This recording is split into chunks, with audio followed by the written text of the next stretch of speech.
നമസ്കാരം.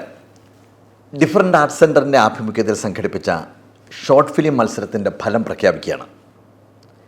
ഭിന്നശേഷിക്കാർ നേരിടുന്ന പ്രശ്നങ്ങളെ ആസ്പദമാക്കി അതേസമയം സമൂഹത്തിലേക്ക് പോസിറ്റീവായ സന്ദേശങ്ങൾ മാത്രം നൽകുന്ന ഷോർട്ട് ഫിലിമുകൾ നിർമ്മിക്കാനുള്ള അവസരമാണ് ഡിഫറൻറ്റ് ആർട്സ് സെൻറ്റർ ഈ അടുത്ത് ഒരുക്കിയത്. അത്ഭുതകരമായ പങ്കാളിത്തമായിരുന്നു ലഭിച്ചത്. ലൊക്കേഷനായി ഈ ഡിഫറൻറ്റ് ആർട്സ് സെൻറ്ററും അതുപോലെ തന്നെ കഥാപാത്രങ്ങളായി ഇവിടുത്തെ കലാകാരന്മാരുടെയും മാതാപിതാക്കളുടെയും ഒക്കെ സാന്നിധ്യവും തേടാനുള്ള സൗകര്യവും ചെയ്തു കൊടുത്തിട്ടുണ്ടായിരുന്നു.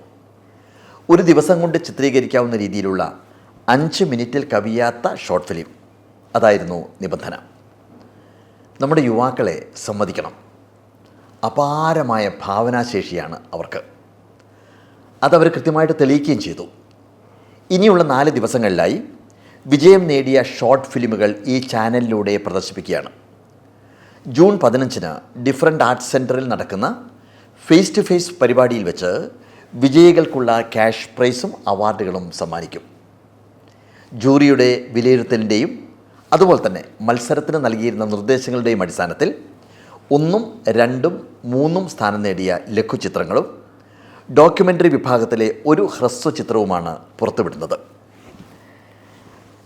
കോഴിക്കോട് നിന്നെത്തിയ ഷമിൽ രാജ് സംവിധാനം ചെയ്ത Isai the voice of unheard എന്ന ഷോർട്ട് ഫിലിമിനാണ് 1ാം സമ്മാനം നേടിയിരിക്കുന്നത്. കഥാതന്തുവിൻ്റെ കാലിക പ്രസക്തിയും അതുപോലെ തന്നെ ഛായാഗ്രഹണവും ചിത്രസംയോജനവും ഒക്കെ മികച്ചു നിന്ന സൃഷ്ടിയാണ് Isai the voice of unheard. പശ്ചാത്തല സംഗീതം ഈ ചിത്രത്തെ അതിമനോഹരമാക്കിയിട്ടുണ്ട്. പരിചയസമ്പത്ത് കൈവന്ന ഒരു സംവിധായകൻ്റെ മികവോടുകൂടി അവതരിപ്പിക്കപ്പെട്ട ഈ ചിത്രത്തിലെ ലീഡ് റോൾ കൈകാര്യം ചെയ്തിരിക്കുന്നത് ഡിഫറൻറ്റ് ആർട്സ് സെൻറ്ററിലെ അമൽ കൃഷ്ണ എന്ന കുട്ടിയാണ്. ഡിഫറൻറ്റ് ആർട്സ് സെൻറ്ററും പരിസര പ്രദേശങ്ങളും ദൃശ്യമാക്കിക്കൊണ്ടാണ് ഷമിൽ രാജ് ഈ സിനിമ അവതരിപ്പിച്ചിരിക്കുന്നത്. ചിത്രത്തിൻ്റെ എല്ലാ അണിയറ പ്രവർത്തകർക്കും അഭിനന്ദനങ്ങൾ അർപ്പിച്ചുകൊണ്ട് ഷമിൽ രാജിൻ്റെ Isai the voice of unheard ഇവിടെ അവതരിപ്പിക്കുന്നു.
ചേച്ചി എന്താടാ?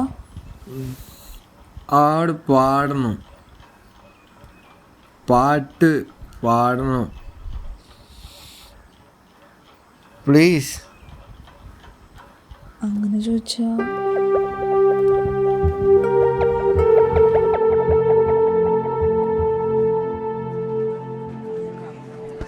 എടോ, നിന്റെ നീ ഡിഫറെൻ്റ് ലേബിൾഡാണ് എന്ന് വെച്ചാൽ എന്താ? വൈകല്യമുള്ളത്. അവനെ വെച്ചിട്ടാണോ നീ?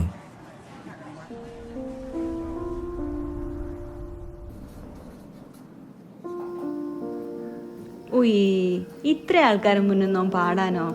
ഓർക്കുമ്പോൾ തന്നെ എന്തോ ആവുന്നുണ്ട്. പറ്റൂല. എനിക്കെൻ്റെ മോനെ പറയിപ്പിക്കാനല്ലേ? അതിന് ഞാൻ എന്തായാലും സമ്മതിക്കില്ല.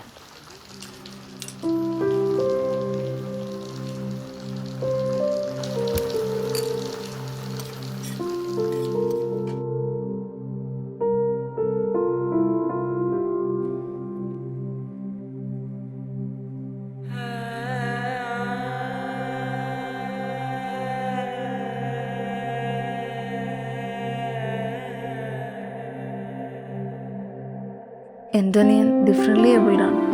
പക്ഷെ വൈകല്യം അവൻ്റെ മനസ്സിനെ ബാധിച്ചിട്ടില്ല.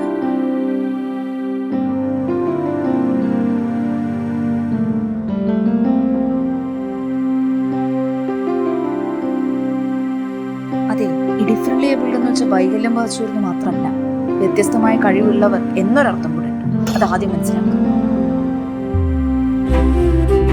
നാലാളെ മുന്നിൽ അവൻ പാടുന്നില്ലേ, ഈ നോർമലാന്ന് പറയുന്നത് നിന്നെ കൊണ്ട് അതിന് പറ്റുമോ? പറ്റില്ലെന്ന് പറയാൻ എളുപ്പമാണമ്മ. പക്ഷെ അവനിപ്പോൾ വേണ്ടത് പറ്റുമെന്ന് പറഞ്ഞ് കൂടെ നിൽക്കുന്നവർ, അവൻ്റെ കഴിവിൽ വിശ്വസിക്കുന്നു.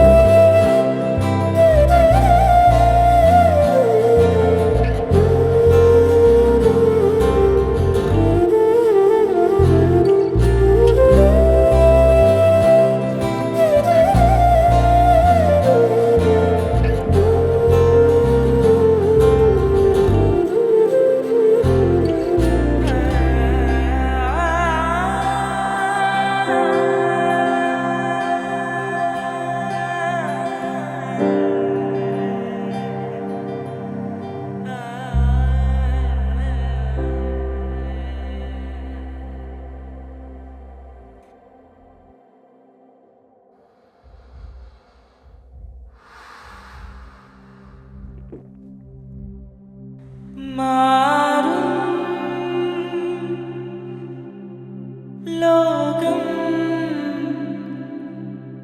മാറും കാലം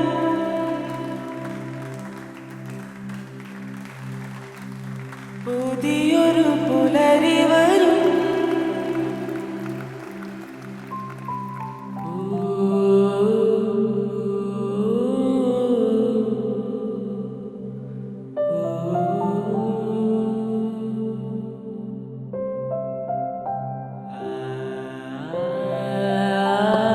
അവരിനിയും പാടും, ആടും, നമ്മളെപ്പോലെ നമ്മളിലൊരാൾ.